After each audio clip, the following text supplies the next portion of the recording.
Mrs. Magoha, family, Jana, your wife, the extended family, colleagues who we have worked together with. We're here today to condole with you, Mama, and your family, but also to celebrate the life of a colleague, a man of great integrity, a hard-working Kenyan, a sincere Kenyan, a man who was dedicated to the cause of education in this country. I had the opportunity to first meet up with Professor Magoha when he was still the Vice Chancellor at the University of Nairobi.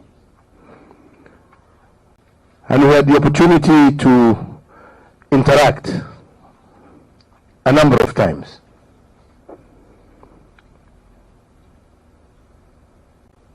And by speaking with him, I got to realize that this was a man who was not interested in position, but rather what he could do with position.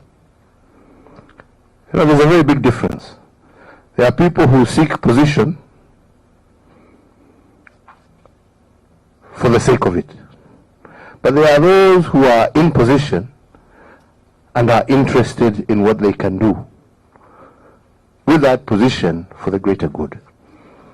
George Magoha belongs in that category of Kenyan. He was a man who, as I said earlier, would speak his mind. He was a man who did not fear speaking to truth. You may not like what he had to say. You may even disagree with what he had to say, but he would say it. And that, as much as he had great disdain for politicians, that is the mark of a leader. Because a leader leads from the front. Some of the challenges that he had to face were challenges that many would have run away from, saying this is too difficult, or this is too controversial, or this is going to have a problem. Prof, as I used to call him, never backed down, never shied away, so long as he believed it was the right thing to do. He would lead from the front. He would lead from the front. When I appointed him after his term at the university ended, and I appointed him to head the National Examination Council, exactly what Fred said here. We were going through a lot of challenges with exams in this country. And when we met and went through, and I repeat again, leading from the front, Professor took it personally. Professor used to go and ensure where are the exams being printed, supervising it, not sending officers, supervising it himself personally. How are they being packed? Supervising it himself personally. How are they being shipped? Himself. When they land in Kenya, where they are, how they are, until they get to the respective containers. Assigning ministers and PSs and other officers, you are in charge to make sure this container is open, make sure the seal is intact, make sure this is intact, make sure this is intact, to the point that he brought integrity back to our exams. And there is no doubt, and I believe that when I made him a minister, I made the right choice in putting at the helm of education a man who deserved that position, and from there continued to do what he did in addressing the curriculum challenges that we had, in bringing on board a new education system. People may say whatever they want to say. Hiyo ni wataongea, utaona watarudi tu hapo hapo. Hoja wacha wapatiwe nafasi wapige mgumzo. They will come back there. Kuna pahali ingine wataenda.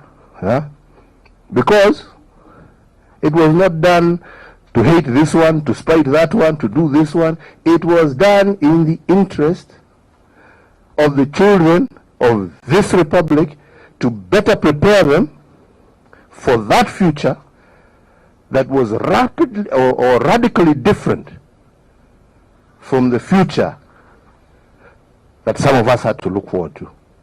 That is what he was preparing. Kenyans who are able to be up to the challenge of this changing world. And we are grateful to him for that. And we are grateful for his leadership. I think this country has lost not only a great soldier, a great soul, a committed man, but it has also lost a sincere individual, a loyal man, and a person who truly loved what he did. He had no time for the hairy-fairy of office. No, him, it was a job. You know, there are two types of people. There are people who talk a lot about what they will do and do nothing. And those are many. But there are people who will talk very little, but do a lot, and their deeds are seen. Magoha belongs to that class of people who are doers. Very little, talking, but in executing. The deeds are there and will never be wiped out, no matter what anybody may wish or desire. My mama, and to your family, he was our colleague, and we worked as a team. We were a team. We were together. And as such, you are also our team members. And with us, you have a family, because we were a family. And we will continue to stand with you, and whatever it is that you may require of us, you can count on us, and we shall be there for you, just as Magoha was there for us and for Kenya. We shall be there for you and your family. May the Almighty God rest this great soul in eternal peace. We shall walk these final days as we prepare to give him a befitting send-off together, and you can count on us to be with you. Na wewe Steve, usijali hii watu wanapiga mdomo, wacha wapige bana. Unajua mtu ambaye hana kitu kingine ya kufanya lazima apige mdomo. Wacha wapige mdomo. Hiyo ni dunia. Sisi tunaendelea na yetu. Mungu awabariki na walinde. Asanteni sana.